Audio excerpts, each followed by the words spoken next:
آلہ وصحبہ وسلم اللہم صلی علی محمد وعلی آلہ وصحبہ وسلم۔ السلام علیکم ورحمۃ اللہ وبرکاتہ۔ وعلیکم السلام۔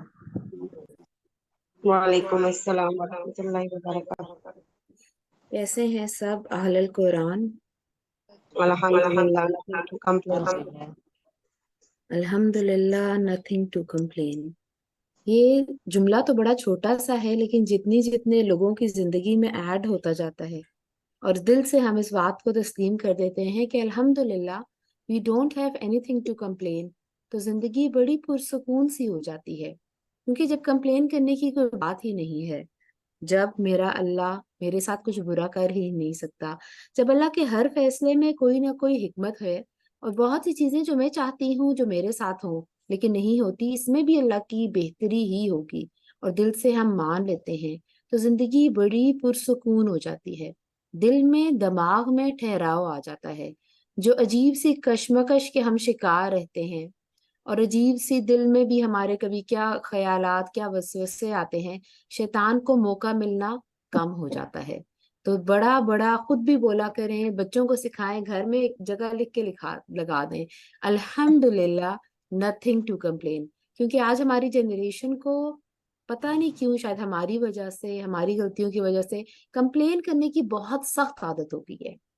یہ کیا بنا ہے، یہ کیوں بنا ہے، اس نے مجھے یہ کہہ دیا، چھوٹی چھوٹی باتوں پہ چھوٹے چھوٹے بچے اتنا ریاکٹ کر رہے ہیں، جن عمروں میں ہمیں تو کچھ پتہ ہی نہیں تھا، اور ہم سے پہلے والے لوگ کہتے ہوں گے ہمیں تو بالکل نہیں پتا تھا، لیکن آج کل بہت مشکل ہوتا جا رہا ہے، اور بیسک وجہ اس کی یہ ہے کہ ہم ناشکرے ہیں، جو ہمارے پاس موجود ہوتا ہے اس پہ شکر نہیں کرتے، جو نہیں ہے اس کی حسرت میں جو ہے اس کی بھی ہم بے حرمتی کرتے ہیں، اللہ کی ناشکری کرتے ہیں، اور پھر ہر وقت کڑتے ہیں چڑھتے ہیں، اپنے آپ کو خود ہی عذاب میں ڈالے رکھتے ہیں۔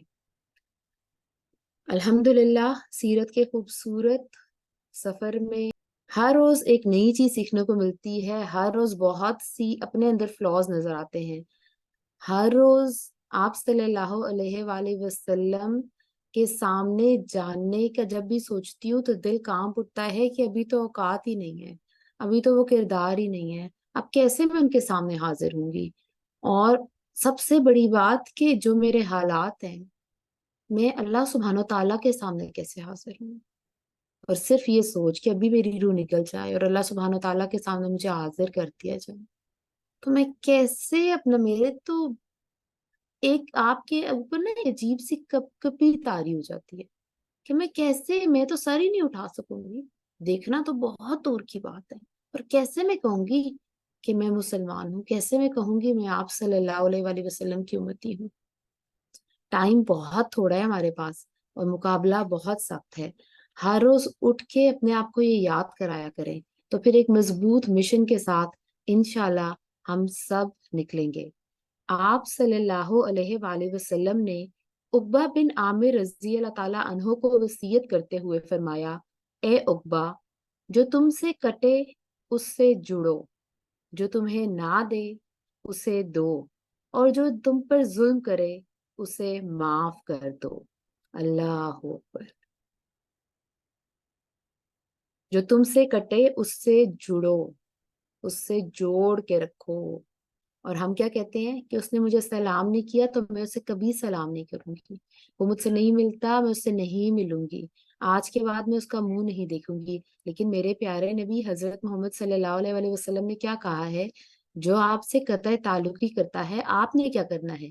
اگر میں حقیقتاً کہتی ہوں نا کہ میں امت محمدیہ ہوں، میں آپ صلی اللہ علیہ وآلہ وسلم کی امت میں سے ہوں، ان کی امتی ہوں، تو جو مجھ سے قطع تعلق کرے مجھے اس سے جوڑ کے رکھنا ہے، کہیں نظر آ جائیں سلام ضرور کریں، اور دل میں کسی قسم کا بغض نہ رکھیں، اللہ پہ چھوڑ دیں۔ دوسری بات، جو تمہیں نہ دے اسے دو۔ ہمارا حال کیا ہے، اس نے مجھے 5,000 کا جوڑا دیا ہے تو اب میں اس کو 6,000 کا جوڑا دوں گی. اس نے مجھے 10,000 کا دیا ہے تو میں 11,000 کا دوں گی. اس نے مجھے 1,000 کا دیا ہے تو میں 500 کا دوں گی. ایسا ہے کہ نہیں؟ ہم تو تحفے تحائف بھی یہ دیکھ کے نا ایک دوسرے کو دیتے ہیں کہ وہ مجھے کیا دے رہا ہے. لیکن آپ صلی اللہ علیہ وآلہ وسلم نے کیا کہا ہے؟ اس سے دو جو تمہیں نہ دے. اور تیسری بات، جو تم پر ظلم کرے اسے معاف کر دو. ظلم بہت سی طرح کا ہوتا ہے. آج فزیکلی تشدد تو بہت کم لیول پہ ہے، لیکن مینٹل ٹارچر بہت زیادہ ہو گیا ہے. ہم ایک دوسرے کو اپنی زبان سے ایسی تکلیف دل پہ ایسے گھاؤ لگا دیتے ہیں جو کبھی نہیں بھولتے. تو جو بھی آپ پہ ظلم کرے آپ اسے معاف کریں. یہ ہے وصیحت ہمارے پیارے نبی حضرت محمد صلی اللہ علیہ وآلہ وسلم کی ہمارے نام. ہم نے جب سیرت شروع کی تو ہم نے دیکھا کیسے آپ صلی اللہ علیہ وآلہ وسلم نے مکہ سے مدینہ کی طرف ہجرت کی. کیا حالات تھے، کیا واقعات تھے، کتنا ظلم تھا آپ صلی اللہ علیہ وآلہ وسلم کے اوپر. مکے کے لوگ آپ صلی اللہ علیہ وآلہ وسلم کو قتل کرنے کا منصوبہ بنا چکے تھے. کیسے چھپتے چھپاتے آپ وہاں سے نکلے، کیسے غار ثور میں پناہ لی، کیسے مدینہ پہنچے، اور جب مدینہ پہنچے تو آپ صلی اللہ علیہ وآلہ وسلم کی حالت کیا تھی. اور آج کون سا دن آ گیا، سوچتے ہوئے بھی دل کی دھڑکنیں تیز ہو جاتی ہیں اور کہتی ہوں اللہ اکبر. اللہ جس کو چاہتا ہے فتح دیتا ہے. غزوہ فتح مکہ، اللہ اکبر. وہ مکہ جہاں سے آپ صلی اللہ علیہ وآلہ وسلم کو جانا پڑا، وہ مکہ جہاں پہ آپ صلی اللہ علیہ وآلہ وسلم کا بچپن جوانی گزرا تھا، وہ مکہ جس سے آپ صلی اللہ علیہ وآلہ وسلم کو محبت تھی. آج وہ دن آ گیا، اتنے سالوں کے بعد آپ صلی اللہ علیہ وآلہ وسلم اس کو فتح کرنے جا رہے تھے. غزوہ فتح مکہ رمضان 8 ہجری کو پیش آیا. رمضان 8 ہجری میں اللہ تعالیٰ نے اپنے رسول صلی اللہ علیہ وآلہ وسلم کو مکہ مکرمہ کی فتح کا شرف بخشا. یہ سب سے عظیم فتح تھی جس سے اللہ نے اپنے دین اور رسول اللہ صلی اللہ علیہ وآلہ وسلم کو عزت بخشی، اپنے گھر اور اپنے شہر کو غلط ہاتھوں سے آزاد کیا. اس فتح پر آسمان والوں نے خوشی منائی اور کفار اللہ کے دین میں فوج در فوج داخل ہوئے. اللہ اکبر. آپ صلی اللہ علیہ وآلہ وسلم کی دل کی کیفیت کیا ہوگی؟ اس جگہ پہ انٹر ہو رہے ہیں، اس جگہ کو فتح کر رہے ہیں جو کہ ان کے دل کے بہت قریب تھی، اور جہاں کے لوگوں نے کتنے برے طریقے سے ان کو نکالا تھا. اس کا سبب یہ ہوا کہ بنو بکر حدیبیہ کے معاہدے میں قریش کے ساتھ شامل ہو گئے. ان کی بنو خزاعہ کے ساتھ دور جاہلیت سے خون ریزی اور کشاکش چلی آ رہی تھی. دو قبیلے تھے، بنو بکر اور بنو خزاعہ، اور یہ آپس میں بہت لڑتے تھے. جب حدیبیہ کا صلح حدیبیہ ہوئی اور اس کا معاہدہ ہوا تو بنو بکر جو تھے وہ قریش کے ساتھ مل گئے، اور ان کی جو جنگ تھی یہ ٹیمپریری طور پہ جو تھی یہ رک گئی. جس کی آگ اسلام کی آمد کے سبب وقتی طور پر بجھ گئی. یعنی ٹیمپریری طور پہ بنو بکر اور بنو خزاعہ میں جو جنگ تھی، جو خون ریزی تھی، وہ ٹیمپریری طور پہ صلح حدیبیہ کے موقع پر رک گئی. جب حدیبیہ کی صلح ہو چکی تو بنو بکر نے اس سے غنیمت جانا اور موقع پا کر شعبان 8 ہجری میں رات کے وقت بنو خزاعہ پر چھاپا مارا. اس وقت بنو خزاعہ وتیر نامی ایک چشمے پر تھے. بنو بکر نے ان کے 20 سے زیادہ آدمی قتل کیے اور انہیں مکے تک دھکیل لائے، بلکہ مکے کے اندر بھی ان سے لڑائی کی. قریش نے بھی پس پردہ ہتھیاروں اور جنگجوؤں سے ان کی مدد کی. آپ صلی اللہ علیہ وآلہ وسلم اور قریش مکہ کے درمیان صلح حدیبیہ میں معاہدہ ہوا تھا کہ 10 سال تک کوئی جنگ نہیں ہوگی، اور دو گروہ بنو بکر اور بنو خزاعہ جن میں لڑائی کنٹینیوسلی جاری تھی. بنو بکر جو تھے وہ قریش کے ساتھ شامل ہو گئے اور بنو خزاعہ جو تھے وہ مسلمانوں کے ساتھ تھے. اب بنو بکر کو جب یہ پتا چلا کہ ایک معاہدہ ہو چکا ہے تو انہوں نے ایڈوانٹیج لیا. انہوں نے کیا کیا کہ بنو خزاعہ پر حملہ کر دیا اور ان کے لوگوں کو مارا، اور پھر قریش نے بھی پس پردہ ان کی مدد کی، اور یہ معاہدے کے بالکل خلاف تھی. بنو خزاعہ چونکہ صلح حدیبیہ میں مسلمانوں کے ساتھ شامل ہو گئے تھے اور ان کی معتد افطارات مسلمان بھی ہو چکے تھے، اس لیے انہوں نے رسول اللہ صلی اللہ علیہ وآلہ وسلم کو اس واقعے کی اطلاع دی. آپ صلی اللہ علیہ وآلہ وسلم نے فرمایا واللہ میں جس چیز سے اپنی حفاظت کرتا ہوں اسے تمہاری بھی ضرور حفاظت کروں گا۔ یہ ہے کریکٹر آپ صلی اللہ علیہ وآلہ وسلم کا، ایک لیڈر کا۔ جو چیز وہ اپنے لیے پسند کرتے ہیں، جو چیز وہ اپنے لیے چاہتے ہیں، وہی اپنے ساتھیوں کے لیے چاہتے ہیں۔ جب یہ معاہدہ ہو چکا تھا کہ کوئی فریق جنگ نہیں کرے گا، تو کیسے انہوں نے ان پہ اٹیک کیا؟ آپ صلی اللہ علیہ وآلہ وسلم نے کیا کہا کہ میں ضرور ایکشن لوں گا۔ ادھر قریش نے اپنی غلط کاری محسوس کی، قریش کو پتہ چل گیا کہ ہم سے غلطی ہو گئی ہے، اب آپ صلی اللہ علیہ وآلہ وسلم جو ہے ہم سے ضرور پوچھیں گے، اور اس کے نتائج سے خوفزدہ ہوئے۔ اس لیے جھٹ ابو سفیان کو مدینے بھیجا کہ وہ عہد کو پختہ کرے اور مدت اور بڑھا دے۔ ابو سفیان مدینے پہنچا تو اپنی صاحبزادی ام المومنین ام حبیبہ رضی اللہ تعالی عنہ کے گھر آیا۔ ہم نے پڑھا تھا کیسے ابو سفیان کی بیٹی ام المومنین ام حبیبہ رضی اللہ تعالی عنہ اپنے والد سے پہلے مسلمان ہو گئی تھی۔ ابو سفیان آپ صلی اللہ علیہ وآلہ وسلم کے کیا لگے؟ سسر، اور اتنے عرصے بعد وہ اپنی بیٹی سے مل رہے ہیں۔ ذرا سوچئے دل کی کیفیت کیا ہوگی ام المومنین ام حبیبہ رضی اللہ تعالی عنہ کی اتنے عرصے بعد ان کے والد ابو سفیان ان کے گھر آئے ہیں۔ جب رسول اللہ صلی اللہ علیہ وآلہ وسلم کے بستر پر بیٹھنا چاہا تو انہوں نے بستر لپیٹ دیا۔ یہ کیا؟ اتنے عرصے بعد باپ ملنے کے لیے آیا ہے، انہوں نے بستر لپیٹ دیا، کیوں؟ یہ ہے وہ کیریکٹر مسلمان عورت کا جو حق پہ ڈٹی رہتی ہے، جو رشتوں کو پس پشت ڈال دیتی ہے۔ ابو سفیان نے کہا بیٹی کیا تم نے اس بستر کو میرے لائق نہیں سمجھا یا مجھے اس بستر کے قابل نہیں گردانا؟ انہوں نے کہا یہ رسول اللہ صلی اللہ علیہ وآلہ وسلم کا بستر ہے اور آپ ناپاک مشرک ہیں۔ اللہ اکبر۔ ہم نے ابھی تک سیرت میں بہت دفعہ پڑھا ہے کہ حق اور باطل میں کبھی اگر کھڑا ہونا پڑے تو ہمیشہ حق کے ساتھ کھڑا ہونا ہے، چاہے کوئی بھی رشتہ سامنے آ جائے۔ اب بیٹی کے سامنے باپ کھڑا تھا، اور بستر ہٹانے کا اس سے یہ نہیں تھا کہ اس سے ظاہری طور پہ کچھ ہو جاتا، لیکن یہ احترام تھا آپ صلی اللہ علیہ وآلہ وسلم کا کہ آپ تو مشرک ہیں، آپ تو ناپاک ہیں، آپ صلی اللہ علیہ وآلہ وسلم کے بستر پر کیسے بیٹھ سکتے ہیں؟ ابو سفیان نے کہا واللہ میرے بعد تمہیں شر پہنچ گیا ہے۔ پھر وہ رسول اللہ صلی اللہ علیہ وآلہ وسلم کے پاس آیا اور آپ سے گفتگو کی، آپ نے کوئی جواب نہ دیا۔ پھر وہ ابو بکر رضی اللہ تعالی عنہ کے پاس گیا اور وہ رسول اللہ صلی اللہ علیہ وآلہ وسلم سے بات کریں۔ انہوں نے کہا میں نہیں کر سکتا۔ اس کے بعد وہ حضرت عمر رضی اللہ تعالی عنہ کے پاس آیا، انہوں نے سختی سے انکار کیا۔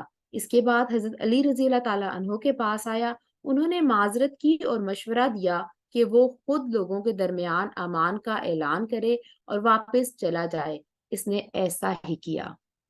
کیوں حضرت ابو بکر رضی اللہ تعالیٰ عنہ نے، حضرت عمر رضی اللہ تعالیٰ عنہ نے، حضرت علی رضی اللہ تعالیٰ عنہ نے آپ صلی اللہ علیہ وآلہ وسلم سے بات کیوں نہیں کی؟ کیونکہ ابو سفیان غلطی پہ تھے، ان کی طرف سے غلطی ہوئی تھی، انہوں نے معاہدے کے باوجود بنو بکر کی مدد کی تھی، وہ غلطی پہ تھے۔ اس سے ہمیں کیا پتہ چلتا ہے کہ جو بھی لیڈر ہو، جو بھی امیر ہو آپ کے کسی بھی انسٹیٹیوٹ کا، جب آپ کو پتا ہے کہ رولز ہے تو آپ ان سے غلط بات نہیں کہیں گے کہ یہ کر لیں۔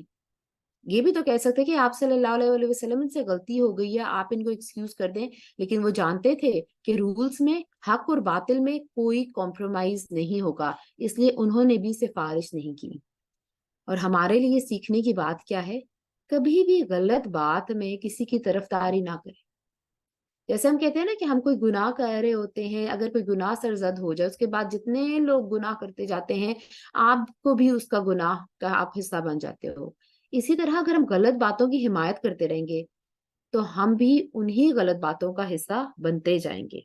ادھر رسول اللہ صلی اللہ علیہ وآلہ وسلم نے غزوے کی تیاری شروع کر دی، صحابہ کو بھی اس کا حکم دیا اور مدینے کے گرد و پیش جو اعراب تھے انہیں بھی تیاری کرنے کے لیے خبر پہنچائے رکھی اور دعا فرمائی، اے اللہ جاسوسوں اور خبروں کو قریش تک پہنچنے سے روک لے تاکہ ہم ان علاقے میں اچانک ان کے سروں پر پہنچ جائیں۔ یہ کیسی دعا ہے؟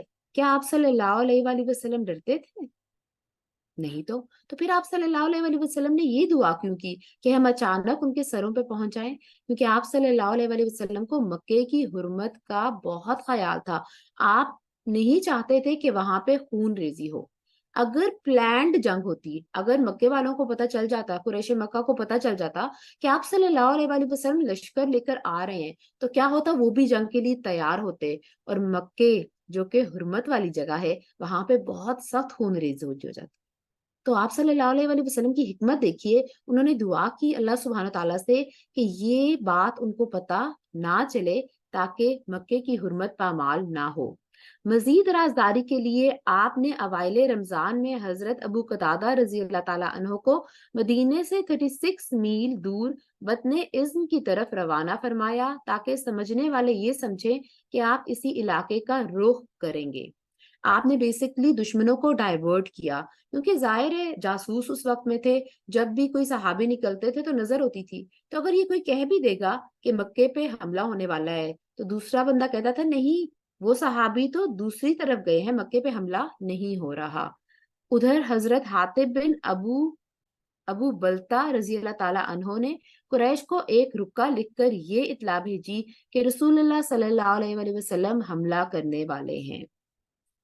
حضرت حاتب بن ابو بلتا رضی اللہ تعالیٰ عنہ کا قصہ بھی بڑا ہی نرالا ہے، ذرا غور سے سنیے گا. یہ ایک صحابی تھے، منافق نہیں تھے، ان کا ایمان بڑا پختہ تھا، غزوہ بدر میں بھی ساتھ تھے. لیکن جب انہیں پتا چلا کہ آپ صلی اللہ علیہ وسلم مکہ میں حملہ کرنے والے ہیں تو آپ نے ایک رکا لکھا، کیونکہ آپ صلی اللہ علیہ وسلم اللہ سبحانہ تعالیٰ سے دعا کر چکے تھے. تو اللہ سبحانہ تعالیٰ نے تو بتا دیا کہ یہ انفارمیشن جاسوسی طور پہ پہنچنے والی ہے. رسول اللہ صلی اللہ علیہ وسلم کے حملہ کرنے کی اطلاع انہوں نے بھیجی. انہوں نے یہ رکا ایک عورت کو دیا. کہا جاتا ہے کہ اس عورت کا نام سارا تھا، یہ طوائف تھی. ان کے ذریعے حضرت حاتب بن ابو بلتا رضی اللہ تعالیٰ عنہ نے خبر پہنچانی چاہیے اور اسے قریش تک پہنچانے کا معاوضہ دیا. رسول اللہ صلی اللہ علیہ وسلم کے پاس آسمان سے خبر آ گئی اور آپ نے حضرت علی، حضرت مقداد، حضرت زبیر اور حضرت ابو مرسد غنوی رضی اللہ تعالیٰ عنہ کو یہ کہہ کر بھیجا کہ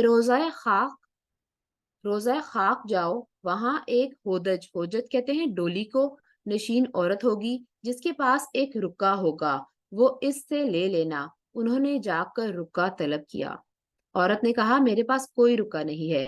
ان لوگوں نے کہا یا تو رکا نکالو ورنہ ہم تمہیں ننگا کر دیں گے. اس پر اس نے اپنے جوڑے سے رکا نکالا. کتنی شاطر عورت تھی، جوڑے کے اندر رکا چھپا کر رکھا تھا. یہ لوگ اسے لے کر نبی صلی اللہ علیہ وسلم کے پاس آئے. آپ نے دریافت فرمایا حاتب یہ کیا ہے؟ اب سوچئے، ایمان والے بھی تھے، صحابی رسول بھی تھے، غزوات میں بھی حصہ لے چکے تھے. تو جب آپ صلی اللہ علیہ وسلم کے سامنے حاضر کیا جا رہا ہوگا تو حالت کیا ہوگی؟ حاتب نے معذرت کی کہ مکہ میں میرے اہل و عیال اور بال بچے ہیں اور قریش میں میرے کوئی قرابت داری نہیں ہے، اس کی وجہ سے وہ میرے بال بچوں کی حفاظت کریں. تو میں نے چاہا کہ ان پر کوئی احسان کروں کہ اس کے بدلے وہ میرے اہل و عیال کی حفاظت کریں، ورنہ میں نے یہ کام اسلام سے مرتد ہونے کے سبب کیا ہے، نہ کفر سے راضی ہونے کے سبب. کیا کہہ رہے ہیں؟ وہاں پہ میرے گھر والے رہتے ہیں اور وہاں پہ کوئی اور نہیں ہے جو ان کی حفاظت کرے. میں نے صرف یہ اطلاع بھیجی کہ وہ میرے گھر والوں کو ایمان دیتے. میں اسلام کا برا نہیں چاہتا، نہ میں اسلام سے پھر گیا ہوں نہ ہی کفر سے راضی ہوں. حضرت عمر رضی اللہ تعالیٰ عنہ نے کہا اللہ کے رسول مجھے چھوڑیے، میں اس کی گردن مار دوں، کیونکہ اس نے اللہ اور اس کے رسول کی خیانت کی ہے اور منافق ہو گیا ہے. رسول اللہ صلی اللہ علیہ وآلہ وسلم کے کیا کہنے، آپ صلی اللہ علیہ وآلہ وسلم نے فرمایا یہ جنگ بدر میں حاضر ہو چکا ہے اور تمہیں کیا پتا، ہو سکتا ہے اللہ نے اہل بدر پر جھانک کر کہا ہو تم لوگ جو چاہو کرو، میں نے تمہیں بخش دیا. یعنی جو لوگ جنگ بدر میں حاضر ہو چکے تھے ان کو کہہ دیا گیا تھا کہ اب جو مرضی کرو تمہیں بخش دیا. یہ سن کر حضرت عمر رضی اللہ تعالیٰ عنہ کی آنکھیں نم ہو گئی اور کہا اللہ اور اس کے رسول بہتر جانتے ہیں. 10 رمضان سن 8 ہجری کو رسول اللہ صلی اللہ علیہ وسلم نے مدینہ چھوڑ کر مکے کا رخ کیا. آپ کے ساتھ 10,000 صحابہ کرام تھے. جس کو اللہ چاہے عزت دے. جب آپ صلی اللہ علیہ وآلہ وسلم مکے سے نکالے گئے تھے تو 100 لوگ ساتھ تھے. کچھ پہلے مائگریٹ کر چکے تھے, کچھ بعد میں تھے, اور کچھ وہیں ٹھہر گئے تھے. اور اللہ اکبر, اب دوبارہ مکہ میں انٹری ہو رہی ہے, اور کتنے مسلمان ساتھ ہیں؟ 10,000 صحابہ کرام رضی اللہ تعالیٰ عنہ. مدینے پر بطور منتظم ابو رحم غفاری رضی اللہ تعالیٰ عنہ کو کا تقرر فرمایا. ایک اور امپورٹنٹ پوائنٹ, جب بھی کسی امپورٹنٹ کام کے لیے جائیں سیٹ کو خالی نہ چھوڑیں. اس سیٹ کے جو امپورٹنٹ کام ہیں, اس کی جو ذمہ داریاں ہیں, وہ ضرور ہینڈ اوور کر کے جائیں. جعفہ پہنچے تو آپ کے چچا حضرت عباس رضی اللہ تعالیٰ عنہ ملے. وہ مسلمان ہو کر اپنے بال بچوں سمیت ہجرت کرتے ہوئے آ رہے تھے. اب ذرا یہ دیکھیں کتنے عرصے بعد حضرت عباس رضی اللہ تعالیٰ عنہ کو اسلام نصیب ہوا. وہ ٹائم ہے کہ مدینہ میں عرصہ گزارنے کے بعد آپ صلی اللہ علیہ وآلہ وسلم مکہ جا رہے ہیں جنگ کے لیے, اور اس وقت حضرت عباس رضی اللہ تعالیٰ عنہ اپنے اہل و عیال کے ساتھ آ رہے ہیں. ابا میں آپ کے چچیرے بھائی ابو سفیان بن حارث اور پھپھی زاد بھائی عبداللہ بن امیہ ملے. آپ نے ان دونوں سے منہ پھیر لیا کیونکہ یہ دونوں آپ کو سخت اذیت پہنچاتے اور ہجر کرتے تھے. حضرت ام سلمہ نے عرض کیا, ایسا نہیں ہونا چاہیے کہ آپ کے چچا زاد اور پھپھی زاد بھائی ہی آپ کے یہاں سے بدبخت ہوں. یہ کردار ہے ایک بیوی کا. وہ کیا کہہ رہی ہیں؟ انہیں معلوم تھا کہ آپ کو سخت تکلیف پہنچاتے ہیں یہ, لیکن عورت تو گھر جوڑنے والی ہوتی ہے نا. تو کیا سمجھا رہی انہیں کہ ایسا نہیں ہونا چاہیے کہ آپ کے چچا زاد اور پھپھی زاد بھائی ہی آپ کے یہاں سے بدبخت ہوں. حضرت علی رضی اللہ تعالیٰ عنہ نے ابو سفیان بن حارث کو سکھایا کہ تم رسول اللہ صلی اللہ علیہ وآلہ وسلم کے سامنے جاؤ اور ان سے وہی کہو جو برادران یوسف نے حضرت یوسف علیہ السلام سے کہا تھا. سورہ یوسف کی آیت نمبر 19 انہوں نے تلاوت کی. اللہ کی قسم, اللہ نے آپ کو ہم پہ فضیلت بخشی اور یقیناً ہم ہی خطا کار تھے. جنہوں نے سورہ یوسف پراپر پڑھی ہے, جن کو ترجمہ پتا ہے, انہیں پتا ہے کہ جب حضرت یوسف کے بھائی ان کے سامنے آئے اور انہیں پتا چل گیا کہ حضرت یوسف جو ہیں وہ سامنے بادشاہ بنے بیٹھے ہیں, تو انہوں نے کیا کہا کہ اللہ نے آپ کو ہم پہ فضیلت بخشی اور ہم خطا کار ہیں. انہوں نے ایسا کہا, اور رسول اللہ صلی اللہ علیہ وآلہ وسلم نے کیا جواب دیا؟ انہوں نے بھی وہی جواب دیا جو حضرت یوسف نے دیا تھا. آج تم پر کوئی سرزنش نہیں, اللہ تمہیں بخش دے گا اور وہ سب سے زیادہ رحم کرنے والا ہے. اللہ اکبر کبیرہ. ہم بھی آج دلوں کو کھلا کر دیں گے. آج چاہے کس نے مجھ پہ کتنا ہی ظلم کیا ہو, میرا کوئی بہت ہی پیارا ہو جس نے میرا اتنا دل دکھایا ہو کہ میرے دل نے خون کے آنسو روئے ہوں, بہت سے موقع ایسے آئے ہوں کہ اس نے میری تذلیل کی ہو, اس نے مجھے مارا ہو, دھتکارا ہو, ذلیل کیا ہو, اس نے میری عزت کو تار تار کر دیا ہو. یا اللہ, ہم اسے معاف کرتے ہیں اس امید کے ساتھ کہ اللہ آپ ہمیں بخش دیں گے, کیونکہ آپ ہی سب سے زیادہ رحم کرنے والے ہیں. یقین جانے, معاف کرنے والا 2 احسان کرتا ہے اپنے آپ پہ. معاف کر دینے سے دل ہلکا ہو جاتا ہے, اور دوسرا اللہ کی بہت بڑی رحمت اس کے پاس آ جاتی ہے. اس پر ابو سفیان نے آپ کو چند اشعار سنائے اور اپنی سابقہ حرکت پر معذرت کی. آپ صلی اللہ علیہ وآلہ وسلم کا ٹالرنس لیول چیک کریں. ابو سفیان ہے سامنے, جنہوں نے آپ صلی اللہ علیہ وآلہ وسلم کو بہت سے موقعوں پہ بہت اذیت دی, لیکن آپ صلی اللہ علیہ وآلہ وسلم کیا کرتے جا رہے ہیں؟ معاف. آپ صلی اللہ علیہ وآلہ وسلم تو کسی سے غزوے کرنے کے لیے, جنگ کرنے کے لیے بھی جا رہے ہیں, تب بھی اس کو سب سے پہلے اسلام کی دعوت دے رہے ہیں کہ تم اسلام لے آؤ, ہم جنگ نہیں کریں گے. ہمارا تو عمل یہ ہونا چاہیے, نہ کہ ہمیں لڑنے والا ہونا چاہیے. جب آپ قدیت پہنچے تو دیکھا کہ لوگوں پر روزہ گراں گزرا ہے, تو روزہ کھول دیا اور لوگوں کو بھی کھولنے کا حکم دیا. پھر سفر جاری رکھا یہاں تک کہ عشاء کے وقت مرہ زہرین میں نزول فرمایا. آپ کے حکم سے لشکر نے الگ الگ آگ جلائی, یوں آگ کے 10,000 الاؤ روشن کیے گئے اور حضرت عمر رضی اللہ تعالیٰ عنہ کو پہرے پہ مقرر فرمایا. اب جب آگ جلائے گی تو ایک آگ کیوں نہ جلائے گی؟ کیوں 10,000 الاؤ روشن کیے گئے؟ کیونکہ جب مکہ والے وہاں سے دیکھیں تو ان پہ دھاگ بیٹھ جائے کہ ایک اتنا بڑا گروہ آ رہا ہے۔ آپ صلی اللہ علیہ وآلہ وسلم کا ہر سٹیپ جو ہے وہ حکمت عملی سے بھرا ہوا ہے۔ آپ صلی اللہ علیہ وآلہ وسلم مکہ کی حرمت کو پامال نہیں کرنا چاہتے تھے۔ آپ چاہتے تھے کہ وہاں پہ کوئی خون ریزی نہ ہو، اور اس سے بچنے کا بہترین طریقہ تھا کہ دشمن رعب میں آ جائے اور خود ہی سرنڈر کر دے۔ تو 10,000 جب روشن، سوچے 10,000 جگہ روشنی ہو اور دور سے جب دشمن نے دیکھا ہوگا تو اس کے دل میں کتنا رعب طاری ہوا ہوگا۔ اور پہرے پہ حضرت عمر رضی اللہ تعالیٰ عنہ کو کیوں بٹھایا؟ کیونکہ حضرت عمر رضی اللہ تعالیٰ عنہ کمپرومائز کرنے والے نہیں تھے۔ اگر کوئی منافق، اگر کوئی بندہ آئے گا کمپرومائز کرنے کے لیے تو حضرت عمر اس سے بالکل حق کے بارے میں کمپرومائز نہیں کریں گے۔ ادھر ابو سفیان خوف اور اندیشے کے عالم میں نکلا، اسے کچھ پتا نہ تھا، اس کے ساتھ حکیم بن حزام اور بدیل بن ورقہ بھی تھے۔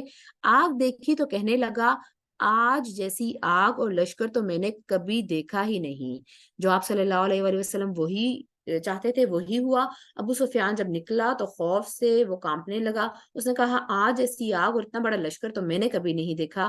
بدیل نے کہا، یہ خزایا ہے۔ ابو سفیان نے کہا، خزایا اس سے کہیں کم اور ذلیل ہے کہ یہ ان کی آگ اور ان کا لشکر ہو۔ اس وقت حضرت عباس رضی اللہ تعالیٰ عنہ نبی صلی اللہ علیہ وآلہ وسلم کے خچر پر چکر لگا رہے تھے۔ آواز سنی تو پہچان گئے اور کہا، ابو حنزلہ۔ ابو حنزلہ کس کی کنیت تھی؟ ابو سفیان کی۔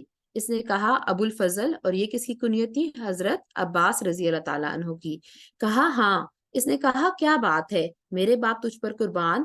حضرت عباس رضی اللہ تعالیٰ عنہ نے کہا، یہ رسول اللہ صلی اللہ علیہ وآلہ وسلم ہے، لشکر سمیت۔ اب یہ تین لوگ جب انہوں نے آگ دیکھی، یہ آپس میں کنورسیشن کر رہے ہیں کہ یہ کون ہے۔ تو ایک نے کہا یہ خزایا ہے، دوسرے نے کہا خزایا نہیں ہو سکتے، وہ تو بہت کم ہے۔ ادھر سے کون گزر رہے تھے؟ حضرت عباس رضی اللہ تعالیٰ عنہ۔ جب انہوں نے کنورسیشن سنی وہیں پہ رک گئے، اور پھر ابو سفیان نے کہا، یہ کیا ماجرا ہے؟ تو انہوں نے کہا، یہ رسول اللہ صلی اللہ علیہ وآلہ وسلم لشکر سمیت ہیں۔ ہائے قریش کی تباہی واللہ! اس نے کہا، اب کیا ترکیب ہے؟ میرے ماں باپ تجھ پر قربان، کہ اب میں کیا کروں؟ اب کیا کرنا چاہیے؟ حضرت عباس رضی اللہ تعالیٰ عنہ نے کہا، اگر وہ تمہیں پا لیں گے تو تمہاری گردن مار دیں گے، یعنی اگر تمہیں قابو کر لیا تو تم لوگوں کو قتل کر دیں گے، لہٰذا اس خچر پر پیچھے بیٹھ جاؤ، میں تمہیں رسول اللہ صلی اللہ علیہ وآلہ وسلم کے پاس لے چلتا ہوں۔ یہ تھے نا صحابی رسول، پیس میکر۔ انہوں نے کہا، اگر پکڑ لیا تمہیں تو مار دیں گے، پھر کچھ نہیں ہو سکتا، ایسے کرو میرے ساتھ بیٹھ جاؤ، میں تمہیں رسول اللہ صلی اللہ علیہ وآلہ وسلم کے پاس لے چلتا ہوں۔ چنانچہ وہ پیچھے بیٹھ گئے۔ ابو سفیان کا جو کیریکٹر ابھی تک ہم نے دیکھا ہے وہ اتنی آسانی سے ماننے والے نہیں تھے، لیکن جتنی روشنیاں انہوں نے دیکھی اور اتنا بڑا لشکر دیکھا، ایسا روب طاری ہوا کہ فوراً بیٹھ گئے۔ چنانچہ وہ پیچھے بیٹھ گئے۔ جب عمر بن خطاب رضی اللہ تعالیٰ عنہ کے پاس سے گزر ہوا تو انہوں نے دیکھا تو کہا، ابو سفیان، اللہ کا دشمن، اللہ کی تعریف ہے کہ اس نے بغیر کسی عہد و پیما کے تجھے ہمارے قابو میں دے دیا۔ وہ کیا کہہ رہے ہیں؟ اللہ اکبر! اللہ نے بغیر کسی تفشیش کے تمہیں ہمارے قابو میں کر دیا ہے۔ اس کے بعد انہوں نے رسول اللہ صلی اللہ علیہ وآلہ وسلم کی طرف دوڑ لگائی۔ ادھر حضرت عباس رضی اللہ تعالیٰ عنہ نے خچر کو ایڑی ماری، چنانچہ وہ رسول اللہ صلی اللہ علیہ وآلہ وسلم کے پاس پہلے پہنچ گئے۔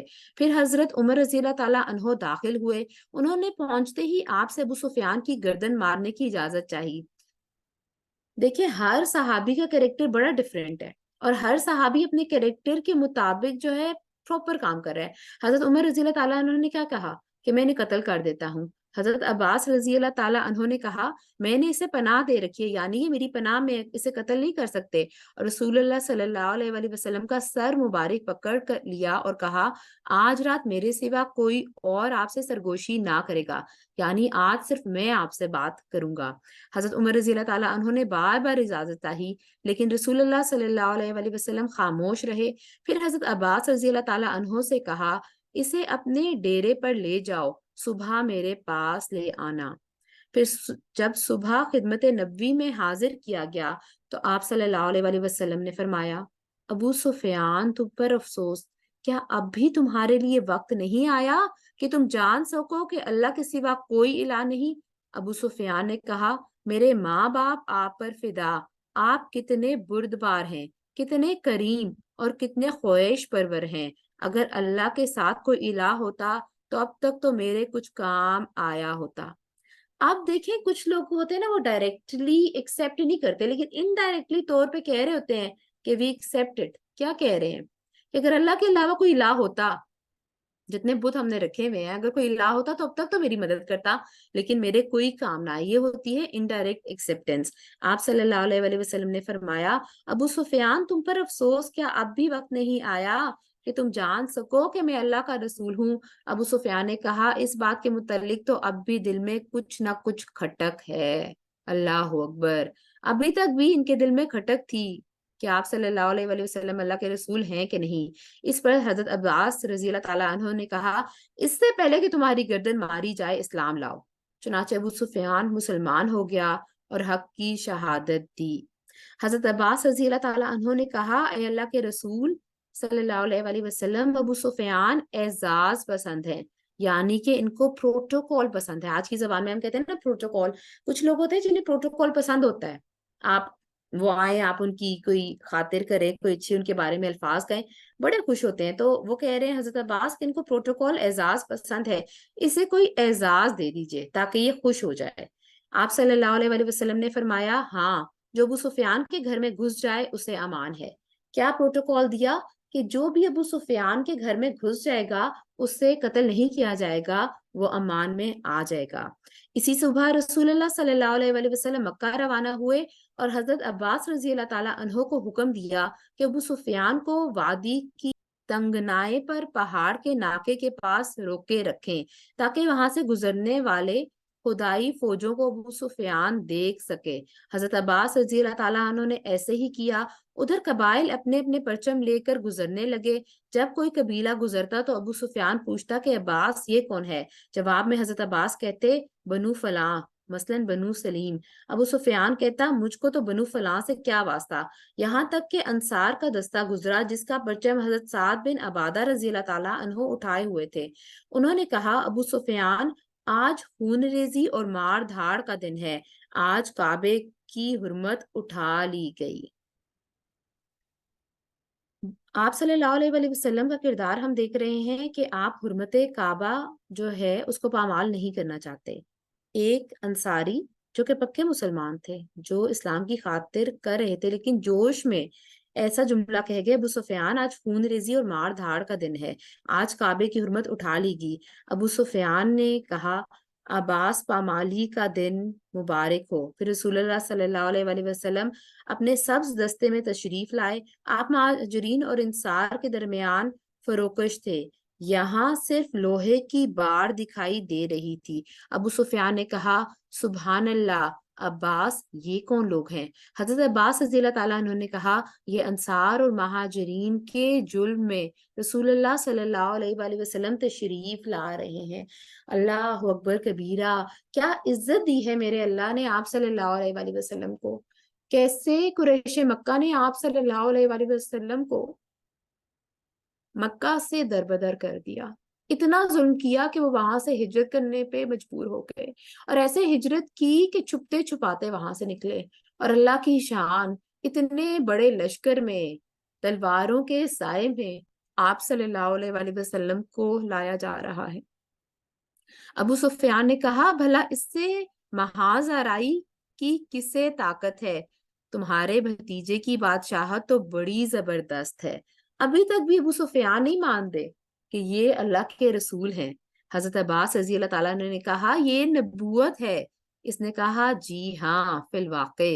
پھر اس نے رسول اللہ صلی اللہ علیہ وآلہ وسلم کو حضرت سعد رضی اللہ تعالیٰ عنہ کی بات بتلائی۔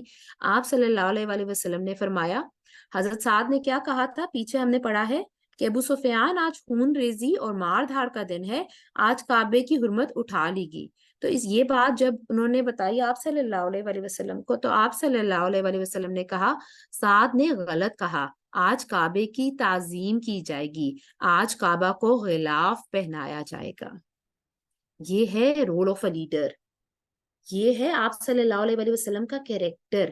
آپ کے تو الفاظ میں بھی کسی طرح کی جنگی یا کسی بھی طرح کا ٹونٹ یا کسی طرح کا بھی تکبر نہیں ہے، ابھی بھی کتنے ہمبلی آپ صلی اللہ علیہ وآلہ وسلم کیا کہہ رہے ہیں کہ آج کعبے کی تعظیم کی جائے گی، آج کعبے کو غلاف پہنایا جائے گا۔ ہمارے لیے بہت عمل کا پوائنٹ ہے۔ دیکھیں ایک ٹائم ہوتا ہے کہ آپ سپریس ہوتے ہیں، کہ کوئی اور آپ پہ چڑھا ہوتا ہے یا کوئی آپ کے اپر لیول پہ ہوتا ہے، تب تو بندہ چپ کر جاتا ہے۔ لیکن جب اللہ آپ کو عزت دے، جب اللہ آپ کو عہدہ دے، جب اللہ آپ کو بلند مقام دے، تب بھی ہم نے کیا رہنا ہے؟ ہمبل رہنا ہے، اور ہمیشہ یہ یاد رکھنا ہے کہ عزت اور ذلت میرے اللہ کے ہاتھ میں ہے۔ اگر آج مجھے عزت دی جا رہی ہے نا، یہ خالصتاً میرے اللہ کا کرم ہے۔ کبھی بھی کسی چیز کا کریڈٹ خود نہ لیجیے گا۔ اور پرچم حضرت سعد سے لے کر ان کے صاحبزادے قیس رضی اللہ تعالیٰ عنہ کے حوالے کر دیا۔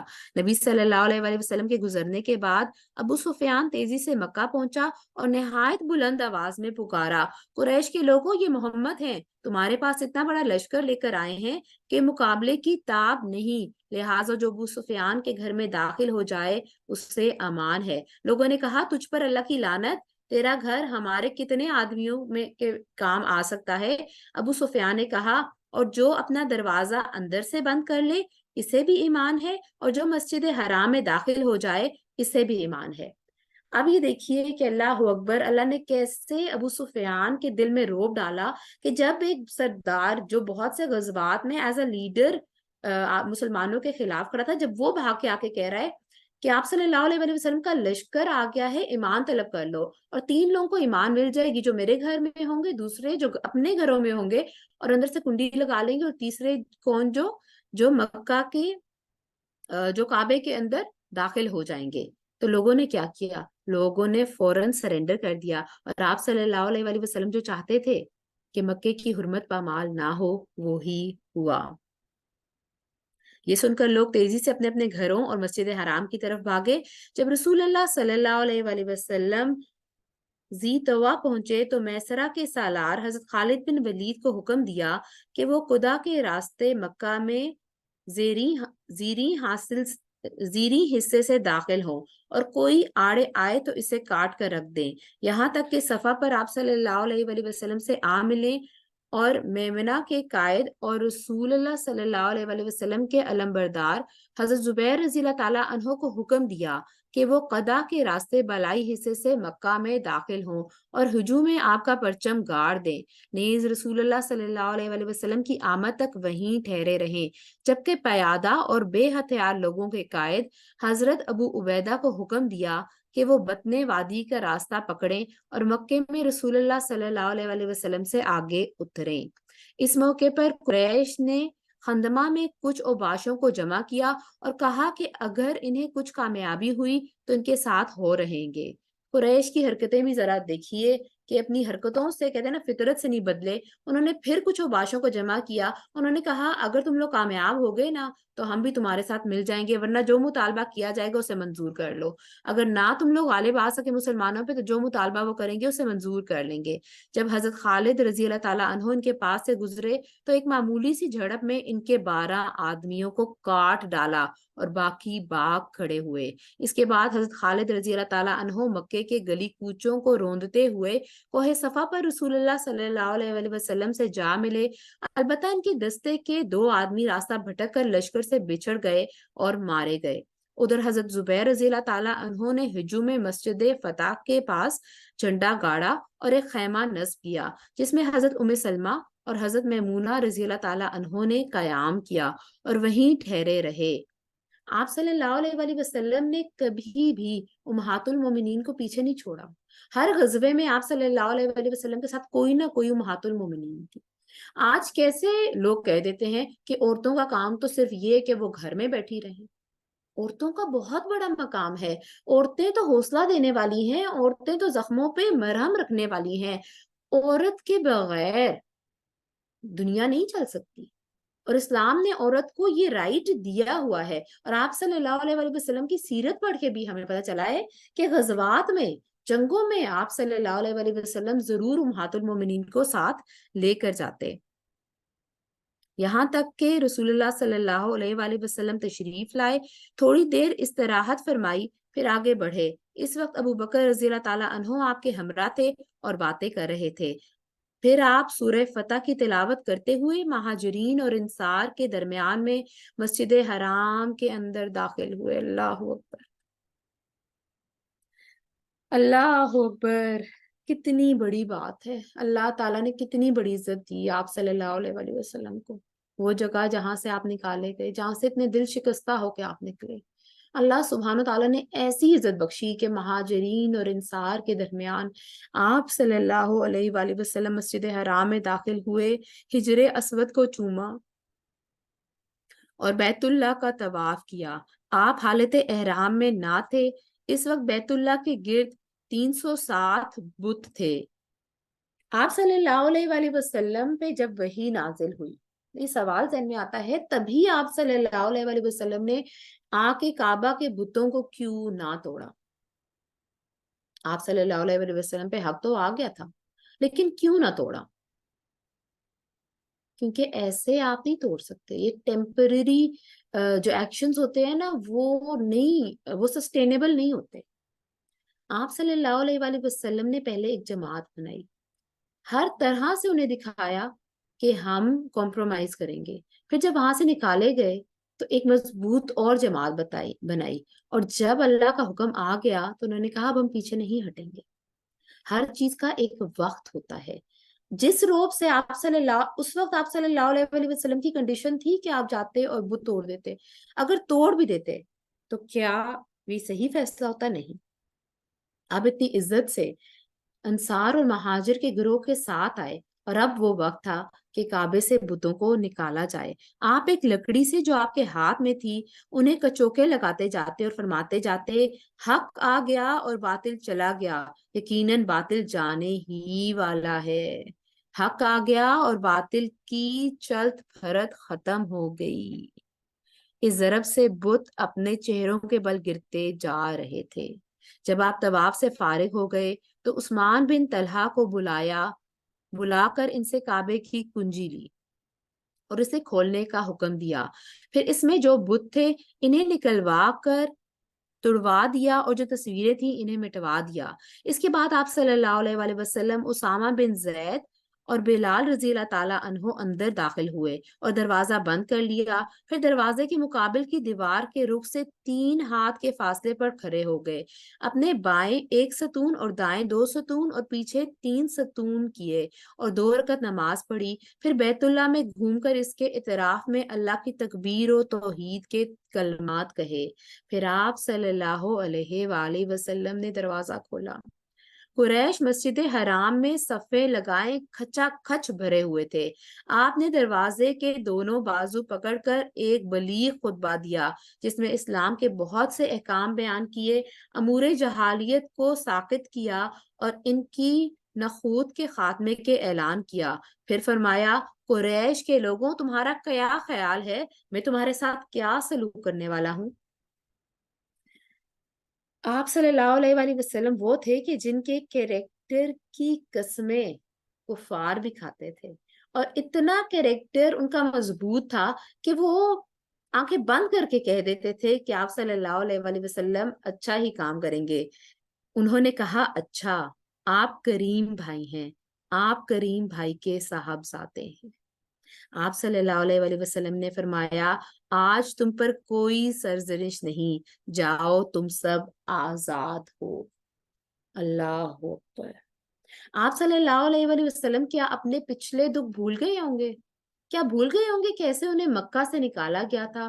کیا بھول گئے ہوں گے کتنی دفعہ ان کی تذلیل کی گئی تھی، کتنی دفعہ انہیں مارنے کا پلان کیا گیا تھا، کیسے اپنے ہی ان کے خلاف ہو گئے تھے، انہیں کیا کیا نہیں کہا گیا تھا اتنے مشکل وقت میں؟ جب آپ صلی اللہ علیہ وآلہ وسلم دکھ میں تھے، تکلیف میں تھے، انہوں نے کوئی حربہ نہ چھوڑا تھا۔ اور میرے پیارے نبی حضرت محمد صلی اللہ علیہ وآلہ وسلم کا ایکشن دیکھیں، انہوں نے کیا کہا؟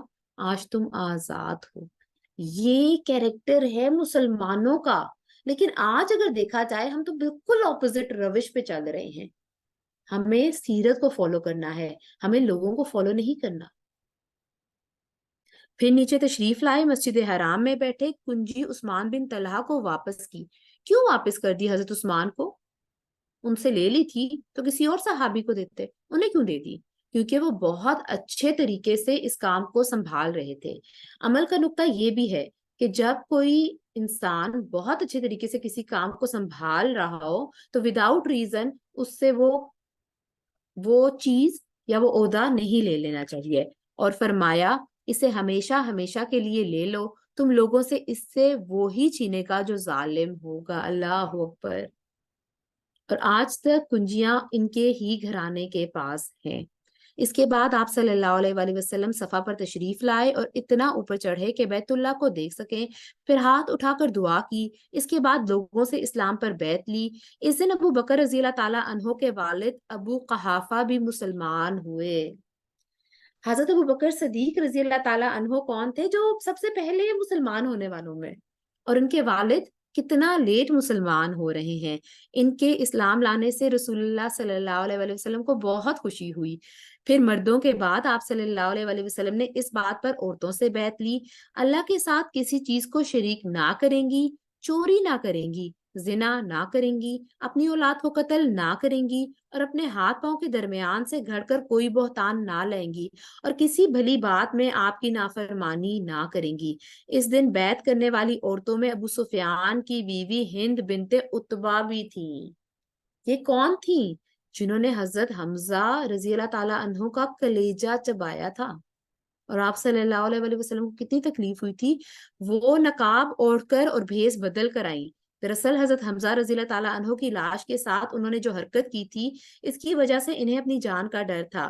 جب ان کی بیعت پوری ہو چکی تو انہوں نے کہا، اے اللہ کے رسول، روئے زمین پر کوئی خیمہ ایسا نہ تھا جس کا ذلیل ہونا مجھے آپ کے خیمے والوں سے بڑھ کر پسند رہا ہو، اور اب روئے زمین پر کوئی خیمہ ایسا نہیں ہے کہ اس کا عزیز ہونا مجھے آپ کے خیمے والوں سے بڑھ کر پسند ہو۔ اللہ اکبر۔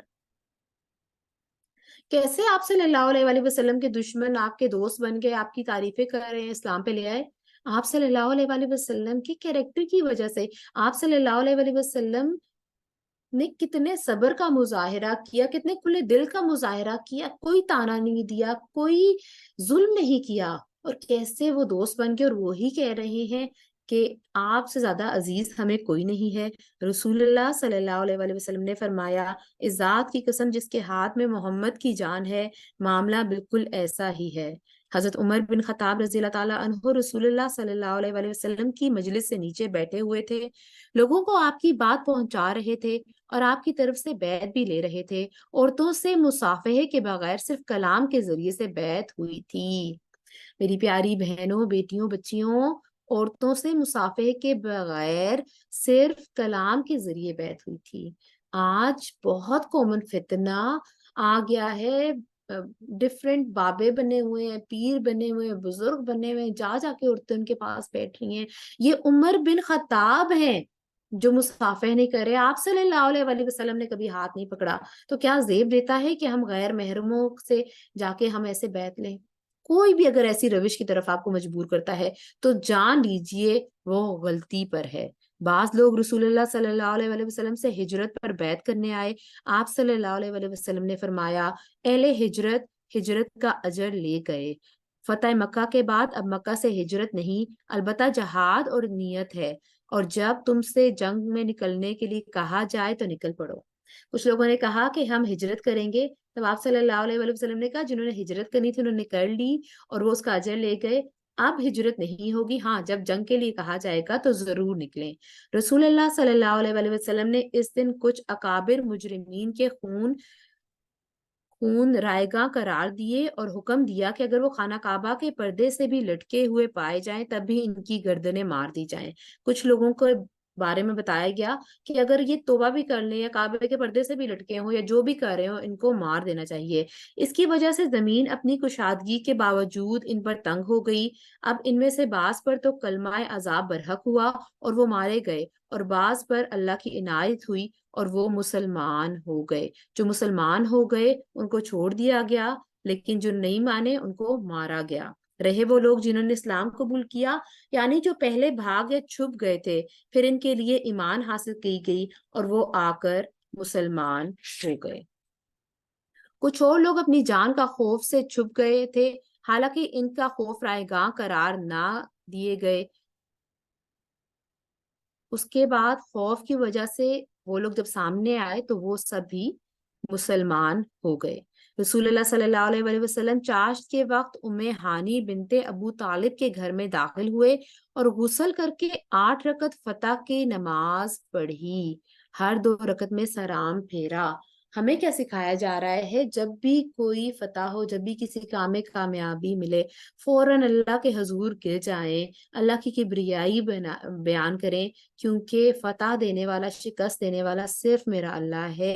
ام ہانی نے اپنے دو دیوروں کو پناہ دے رکھی تھی۔ حضرت علی رضی اللہ تعالیٰ عنہ نے انہیں قتل کرنا چاہتے تھے۔ ام ہانی نے پوچھا تو رسول اللہ صلی اللہ علیہ وسلم نے فرمایا، جسے تم نے پناہ دی ہے اسے ہم نے بھی پناہ دی۔ اللہ سبحانہ تعالیٰ کتنی عزت دیتے تھے عورتوں کو۔ ام ہانی نے 2 لوگوں کو پناہ دی۔ حضرت علی نے کہا کہ قتل کروں گا، تو انہوں نے آپ صلی اللہ علیہ وسلم سے جب پوچھا تو انہوں نے کہا جب تم نے پناہ دی ہے تو میں بھی انہیں پناہ دیتا ہوں۔ آج عورتوں کو کیسے ٹریٹ کیا جاتا ہے، اور آپ صلی اللہ علیہ وسلم کیسے ٹریٹ کرتے تھے؟ نماز ظہر کا وقت ہوا تو رسول اللہ صلی اللہ علیہ وسلم نے حضرت بلال رضی اللہ تعالیٰ عنہ کو حکم دیا اور انہوں نے کعبے کی چھت پر اذان دی۔ اللہ اکبر! کون بلال؟ جن کو مکے کی زمین پہ تپتی ریت پہ گھسیٹا جاتا تھا، جن کی چمڑی جل جاتی تھی، اور وہ احد احد پکارتے رہتے تھے۔ اللہ کسی کا اجر ضائع نہیں کرتا، اللہ ذرا برابر نیکی کسی کی ضائع نہیں کرتا۔ آج ان کو کتنا بڑا مقام ملا کہ کعبے کی چھت پہ اذان بلالی دی گئی۔ یہ غلبہ اسلام کا اعلان کا ہم معنی تھا، اور یہ جس قدر مشرکین کو ناگوار تھا، اسی قدر مسلمانوں کے لیے خوشگوار تھا۔ جب مکے کی فتح مکمل ہو چکی تو انصار کو اندیشہ ہوا کہ کہیں رسول اللہ صلی اللہ علیہ وسلم وہیں مقیم نہ ہو جائیں، کیونکہ یہ آپ کا اور آپ کے خاندان اور قبیلے کا شہر تھا۔ اس وقت رسول اللہ صلی اللہ علیہ وسلم صفا پر ہاتھ اٹھائے دعا فرما رہے تھے۔ دعا سے فارغ ہوئے تو فرمایا، اللہ کی پناہ، اب زندگی اور موت تمہارے ساتھ ہے۔ کتنی بڑی بات ہے اور کتنا بڑا لیسن ہے۔ یہ نہیں کہ فتح یاب ہو جائیں تو پرانے دوستوں کو چھوڑ دیں۔ جنہوں نے مشکل میں آپ صلی اللہ علیہ وسلم کا ساتھ دیا، وہ انصار جنہوں نے اپنے گھر پیش کر دیے، سب کچھ آپ صلی اللہ علیہ وسلم پہ نچھاور کر دیا۔ جب انہیں یہ اندیشہ ہوا کہ آپ صلی اللہ علیہ وسلم تو اپنے ہوم ٹاؤن آ چکے ہیں، آپ تو یہاں رہتے تھے، آپ کا قبیلہ ہے، کہیں آپ یہی نہ رہ جائیں، انہوں نے کہا جب تک زندہ ہوں تمہارے ساتھ رہوں گا۔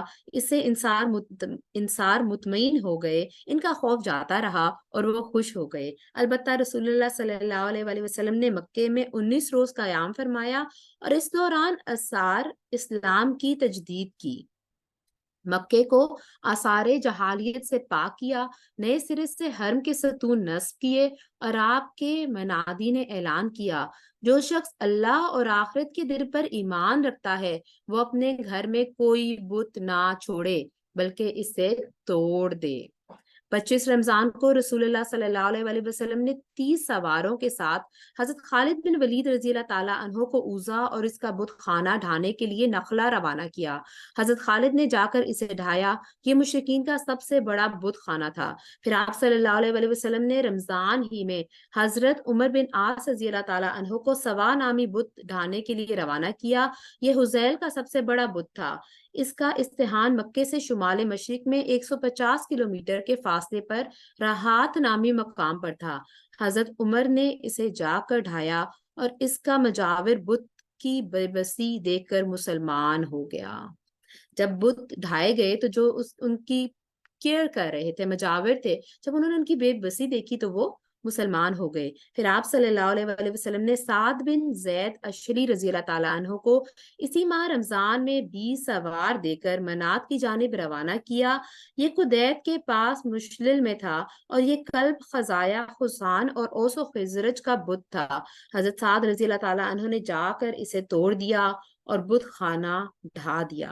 پھر آپ صلی اللہ علیہ وسلم نے ماہ شوال میں حضرت خالد بن ولید رضی اللہ تعالیٰ عنہ کو بنو خزیمہ کے پاس تبلیغ اسلام کے لیے بھیجا۔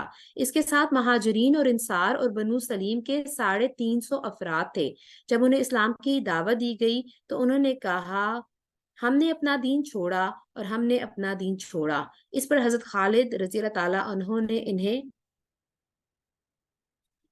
قتل اور قید کر لیا، اور پھر ایک دن حکم دیا کہ ہر آدمی اپنے قیدی کو قتل کر دے، لیکن حضرت ابن عمر اور ان کے ساتھیوں نے اس حکم کی تعلیل سے انکار کر دیا اور واپس آ کے نبی صلی اللہ علیہ وآلہ وسلم سے اس کا ذکر کیا۔ آپ صلی اللہ علیہ وآلہ وسلم نے ہاتھ اٹھا کر 2 بار کہا، اے اللہ، خالد نے جو کچھ کیا ہے میں اس سے تیری طرف برات اختیار کرتا ہوں۔ یعنی جب وہ مان گئے تھے تو انہیں قتل نہیں کرنا چاہیے تھا، اور جو انہوں نے کیا ہے میں اس میں شامل نہیں تھا۔ پھر حضرت علی رضی اللہ تعالیٰ عنہ کو مال دے کر بھیجا اور انہوں نے ان مقتولین کی دیت دی اور ان کا جو مال ضائع ہوا تھا اس کا معاوضہ دیا۔ کچھ مال اضافی بچ رہا تھا وہ بھی انہی کے لیے چھوڑ دیا۔ اس موقع پر حضرت خالد رضی اللہ تعالیٰ عنہ نے جو کچھ کیا تھا اس کی وجہ سے ان میں اور حضرت عبد الرحمن بن عوف رضی اللہ تعالیٰ عنہ میں کچھ سخت کلامی اور بدگمانی ہو گئی تھی۔ جب لوگوں نے واپس آ کر رسول اللہ صلی اللہ علیہ وآلہ وسلم کو اس کی خبر دی تو آپ صلی اللہ علیہ وآلہ وسلم نے فرمایا، خالد ٹھہر جاؤ، میرے رفقا کو کچھ کہنے سے باز رہو، واللہ اگر اور پہاڑ کے برابر سونا ہو پھر بھی تم اسے اللہ کی راہ میں خرچ کرو، تب بھی میرے رفقا میں سے کسی ایک آدمی کی ایک صبح کی عبادت یا ایک شام کی عبادت کو نہیں پہنچ سکتے۔ اللہ اکبر۔ آپ صلی اللہ علیہ وآلہ وسلم نے ہمیشہ ہمیں معاف کرنا سکھایا ہے۔ آپ صلی اللہ علیہ وآلہ وسلم نے ہمیشہ ہمیں سکھایا ہے کہ ہمیشہ پہلے صلح کی دعوت دے، ہمیشہ پہلے اسلام کی دعوت دے۔ اگر کوئی قبول کر لے تو پھر اٹیک نہیں کرنا، پھر ظلم نہیں کرنا، اور اگر کبھی کسی صحابی نے ایسا کیا ہے تو آپ صلی اللہ علیہ وآلہ وسلم نے اس سے برات ظاہر کی ہے۔ آج اگر کوئی ہم سے معافی مانگتا ہے، ہمارے در پہ آ جاتا ہے یا کوئی غلطی ہو جاتی ہے، ہمیں کہتا ہے ہمیں معاف کر دو، یقین جانے پہلی بات ہے یہ کہنا ہی بہت مشکل ہے کہ مجھے معاف کر دو۔ انسان کی زبان سے معافی کے تو الفاظ نہیں نکلتے، اور پھر بھی ہم ڈھیٹ بن کے بیٹھے رہتے ہیں۔ ہم کہتے ہیں معاف نہیں کریں گے، تو کیا ہم آپ صلی اللہ علیہ وآلہ وسلم کی روش اختیار کر رہے ہیں؟ ہرگز نہیں۔ ہمیں امت محمدیہ بننا ہے۔ پہلی بات ہے اتنے سخی بنے کسی کی زبان پہ یہ لفظ آنے ہی نہ دیں کہ مجھے معاف کر دو، پہلے ہی کہہ دیں غلطی ہو گئی، کوئی بات نہیں، سب سے ہو جاتی ہے، مجھ سے ہو جاتی ہے، تم سے ہو جاتی ہے، ہم سب ایک دوسرے کو معاف کرتے ہیں، اس امید کے ساتھ کہ اللہ سبحانہ و تعالیٰ ایک دن ہمیں ضرور معاف کر دے گا۔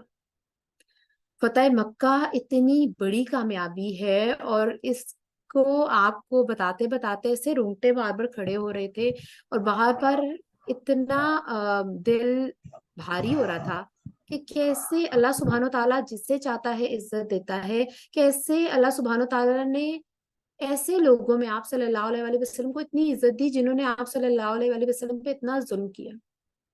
آپ صلی اللہ علیہ وآلہ وسلم نے کبھی اللہ سے گلہ نہیں کیا، ابھی تک ہم نے کبھی ایک دفعہ بھی شکوے شکایت کے الفاظ نہیں سنے، بلکہ ہر وقت دعا کی، ہر وقت ان کے لیے دعا کی۔ ہمیں کیا کرنا ہے؟